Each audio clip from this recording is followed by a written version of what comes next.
पूजा पांडे, आप देख रहे हैं मेट्रो दिनांक टीवी न्यूज। आइए देखते हैं आज की खास खबर। उल्लासनगर में विजय लक्ष्मी ज्वेलर्स में 3 करोड़ की लूट, पुलिस ने 3 आरोपियों को किया गिरफ्तार। उल्लासनगर के विजय लक्ष्मी ज्वेलर्स की दुकान में हुई 3 करोड़ 2 लाख के गहने लूटने वाले नेपाल के रहने वाले 3 आरोपी माधव गिरी, दिनेश उर्फ सागर रावल और दीपक भंडारी इत्यादि से 550 ग्राम सोना बरामद किया गया है, जिसकी कीमत लगभग 33 लाख रुपया बताई जा रही है। गौरतलब है कि 27 जून 2023 को विजय लक्ष्मी ज्वेलर्स की दुकान में लुटेरे घुसे और 6 किलो सोने का आभूषण लेकर भाग गए। पुलिस इन आरोपियों को गिरफ्तार करने के लिए 5 टीम का गठन किया गया था, जिसमें सीसीटीवी के आधार और तकनीकी जांच और पुलिस खबरियों के आधार पर पता चला कि आरोपी उत्तर प्रदेश और नेपाल की सीमा पर रह रहे हैं, तो पुलिस ने जाल बिछाकर तीनों आरोपियों को गिरफ्तार कर लिया है। आइए हम देखते हैं मेट्रो दिनांक टीवी न्यूज पर थाने पुलिस क्राइम विभाग के डीसीपी ज्वेलर्स के दुकान मामले में क्या कुछ कहा। सर, बड़े पैमाने पर सोना रिकवर किया गया है, कितने आरोपी गिरफ्तार हुए और कितने का चोरी हुआ था और कितना रिकवर हुआ था? थाने पुलिस आयुक्तालय में उल्लासनगर पुलिस स्टेशन के हद्दी में 26 जून को एक घरफोड़ी हुई थी। उसमें लगभग 6 किलो सोना उसमें चोरी हुआ था और इसका जो तपास था वो स्थानिक पुलिस स्टेशन भी कर रहा था, क्राइम ब्रांच भी कर रहा था। इसमें हमारे जो क्राइम ब्रांच की टीम थी उसमें हमने लगभग 5 टीम तैयार की थी। इसका सुपरविजन एसीपी डिटेक्शन 1 सोनोने साहब और एसीपी डिटेक्शन 2 डोंगरे साहब ये कर रहे थे और इसमें लगभग 5 टीम काम कर रही थी। उसमें से प्रॉपर्टी सील की जो वरिष्ठ पुलिस निरीक्षक रावरानी साहब है, उनके एपीआई जादव है, कांस्टेबल भुरके है और उनकी पूरी टीम ने उसमें काम किया और उसमें टेक्निकल एनालिसिस और जो कुछ सीसीटीवी फुटेज था उसके तहत जो हमने लगभग 1-2 महीने से तपास चल रहा था उसमें ब्रेक मिला उनको। और यहाँ पे लगभग तपास जो चल रहा था वो लखनऊ, बनारस, नेपाल और इंडिया के बॉर्डर पे कुछ गाँव में हमने तपास किया और उसमें टेक्निकल तपास के थ्रू हमें ऐसा पाया गया है कि 3 आरोपी हमारे यहाँ पे वो प्रेजेंट है, तो यहाँ से हमने अरेस्ट किए। इसमें 3 आरोपी है, माधव गिरी, दिनेश रावल और दीपक भंडारी करके 3 आरोपी हमने अरेस्ट किए। ये तीनों नेपाल के रहने वाले हैं और जो हमने अरेस्ट किए उनके पास से लगभग 550 ग्राम तोला इसमें हस्तगत हुआ है, लगभग 33 लाख का सोना हस्तगत हुआ है। और इसमें ऐसा भी पाया गया है कि इन्होंने पहले कामोटी पुलिस स्टेशन में भी सेम मोडस ऑपरेंडी के तहत उन्होंने एक ज्वेलरी शॉप में घरफोड़ी की है। और इसमें जो दिनेश रावल करके जो आरोपी है उसके ऊपर पहले भी गुने, एक वापी पुलिस स्टेशन गुजरात में, उलाल पुलिस स्टेशन मंगलुरु में, एक कामोटी पुलिस स्टेशन पनवेल और माधवनगर पुलिस स्टेशन मध्य प्रदेश में 4 गुने ऑलरेडी उसके ऊपर दाखिल है। तो इसमें टोटल लगभग 10 आरोपी निष्पन्न हुए हैं, 3 अभी तक अरेस्ट हुए हैं, बाकी 7 लोग हमें अभी और अरेस्ट करने बाकी है। तपास चालू है और बाकी का भी सोना जो है उसमें रिकवर होने वाला है।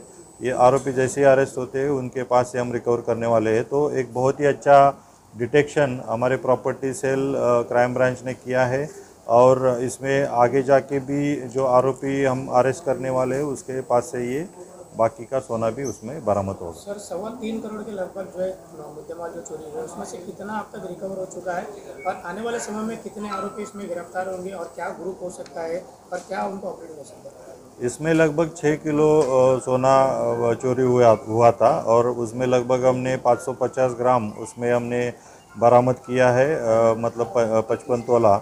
और इसमें अभी आगे जाके जो टोटल 10 लोग हैं उसमें से 3 आरोपी अरेस्ट हुए हैं, लगभग 7 आरोपी अरेस्ट होने बाकी है, तो उसकी इन्वेस्टिगेशन जारी है। सर, दुकान के अंदर जो सीसीटीवी दिखाई दे रहा है उसमें बाकायदा गेट खोलते हुए दिखाई दे रही है, क्या ये लोग पहले दुकान में शामिल थे?